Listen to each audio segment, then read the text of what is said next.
Em nome do Pai, do Filho e do Espírito Santo. Amém. Vinde, Espírito Santo, enchei os corações dos vossos fiéis e acendei neles o fogo do vosso amor. Enviai o vosso Espírito e tudo será criado, e renovareis a face da terra. Oremos, ó Deus que instruístes os corações dos vossos fiéis, com a luz do Espírito Santo, fazei que apreciemos retamente todas as coisas, segundo o mesmo Espírito, e gozemos sempre da sua consolação. Por Cristo nosso Senhor. Amém. Maria, sede da sabedoria, rogai por nós. São José, rogai por nós. Em nome do Pai, do Filho e do Espírito Santo. Amém. Olá, meu querido irmão, minha querida irmã, a paz de Cristo Jesus e o amor de Maria. Nós estamos refletindo sobre o livro dos Provérbios. Estamos na parte introdutória, os 7 primeiros versículos deste livro, e hoje nós vamos ler o versículo 5, que diz assim para nós: O sábio ouvirá e adquirirá o conhecimento, e o inteligente adquirirá a arte de governar. O sábio ouvirá e adquirirá o conhecimento. Essas palavras me fazem recordar a postura daquele que é tido como o divisor de águas na filosofia, que divide a história da filosofia entre o antes e o depois dele. Eu estou me referindo ao filósofo Sócrates. Na filosofia, nós temos os filósofos pré-socráticos, aqueles que vieram antes dele, os primeiros filósofos. E Sócrates foi aquele filósofo que deu uma virada antropológica na filosofia, ou seja, a preocupação principal da filosofia deixou de ser o pensamento referente à origem das coisas e passou a ser o homem, o comportamento do homem, a ética, a política, enfim. Mas qual era o princípio que norteava Sócrates? Conhece-te a ti mesmo. A busca do autoconhecimento é a busca que deve guiar toda e qualquer outra busca de conhecimento. Só conhece bem as coisas e os seres quem busca primeiramente se conhecer. Mas não é exatamente esse o pensamento de Sócrates que quero enfatizar. Sócrates também costumava dizer: só sei que nada sei. É exatamente essa postura socrática que me faz recordar deste versículo. O sábio ouvirá e aumentará o conhecimento. O sábio não tem aquela postura, lembram-se do versículo de ontem? A postura do incauto, já sei, a postura do jovem, já sei.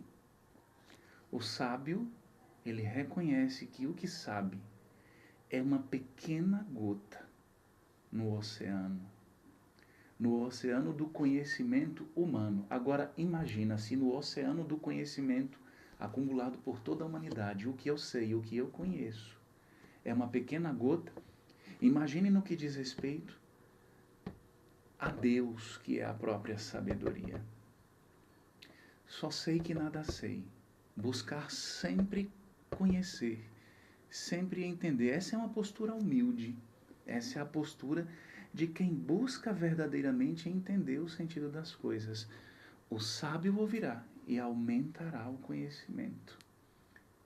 O sábio ouvirá e ele sabe ouvir. Sabe ouvir ao próprio Deus, sabe ouvir ao outro. Eu me recordo aqui as palavras de um outro filósofo, Martin Buber, que fala a respeito de 2 tipos de escuta: a escuta objetiva e a escuta existencial. O que interessa aqui é a escuta existencial. A escuta existencial para Buber é uma forma de escuta que se concentra em entender o outro como uma pessoa, em capturar sua essência e sua presença, mais do que simplesmente entender o conteúdo da mensagem passada. Isso diz respeito à escuta objetiva, mas a escuta existencial Se concentra em entender o outro como uma pessoa, em capturar sua essência e sua presença. É uma forma de escuta que vai além da compreensão objetiva da mensagem e busca entender o outro em sua totalidade. O outro também deve ser, para mim, a meta do conhecimento, mas principalmente o totalmente outro, Deus. Porque quando Deus fala, a mensagem dele não significa somente o conteúdo referente a uma ideia. A mensagem que Deus traz diz respeito ao próprio ser de Deus. Segundo Martin Buber, a escuta existencial tem as seguintes características: presença, abertura, compaixão e autenticidade. A escuta existencial requer que estejamos presentes e atentos aos outros. Ou nós vivemos numa época de ausência. Nós vivemos numa época em que as pessoas não estão presentes. Elas estão de corpo presente, mas é uma aqui e a outra também em um outro mundo, na rede social. A presença significa exatamente estar inteiro para o outro. Isso já é uma atitude de escuta. A abertura, a escuta existencial requer que estejamos abertos e receptivos ao outro. A compaixão, a escuta existencial requer que estejamos capazes de nos colocar no lugar do outro. E a autenticidade, a escuta existencial requer que sejamos autênticos e genuínos em nossa relação com o outro, que estejamos dispostos a sermos nós mesmos e não fingir ser alguém que não somos. Escutar desse modo, escutar Deus desse modo, escutar o outro desse modo, é o que Deus quer. Existe alguém que para nós é sinônimo de escuta. Aqui nós temos a imagem de São José. São José que está dormindo. Por que a imagem de São José dormindo? Porque São José é sinal para nós de alguém que, mesmo adormecido, está em atitude de escuta. Está para ouvir a voz de Deus. Por isso que Deus falava a José, mesmo quando ele estava dormindo. Deus falava em sonhos, enviava o seu anjo. José é aquele homem da total escuta, é total despojamento, é total abertura. Ele está inteiro, ele não está ausente. Todo o seu ser está presente na atitude de escuta. Você está inteiro quando você ouve? Você está inteiro em sua casa, em sua família, em seu local de trabalho? Você se interessa pelo outro? Você tem compaixão? Você se coloca no lugar do outro? Ou a fala do outro não significa nada para você? E a fala de Deus? E a palavra de Deus significa o que para você? Como você a ouve? Você a ouve de forma atenta ou de forma distraída? O sábio ouvirá e aumentará o conhecimento. Porque o sábio reconhece que nada sabe. E o inteligente adquirirá a arte de governar. Aprender a governar a si mesmo, para poder também saber conduzir os outros, principalmente as pessoas pelas quais somos responsáveis. O filósofo Zenão de Sítio, fundador da filosofia estoica, dizia: o homem conquista o mundo conquistando a si próprio. O inteligente, o verdadeiro inteligente, porque a palavra inteligente vem da raiz latina que significa ler dentro, intus legere, ler dentro, aquele que aprende a trazer para fora aquilo que está dentro de si, porque recebeu de algo maior, de alguém maior.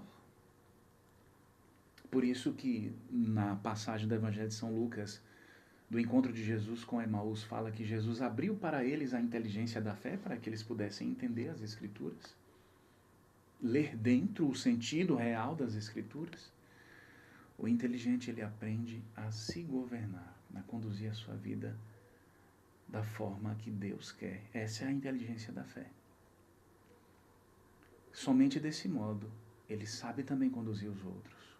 Um pai, uma mãe de família, precisa ter a inteligência da fé para saber se conduzir, aprender a se conduzir, para aprender a controlar suas emoções ou a familiarizar-se com elas de tal modo que elas não atrapalhem os seus relacionamentos, mas pelo contrário, de modo que elas ajudem os relacionamentos com os outros.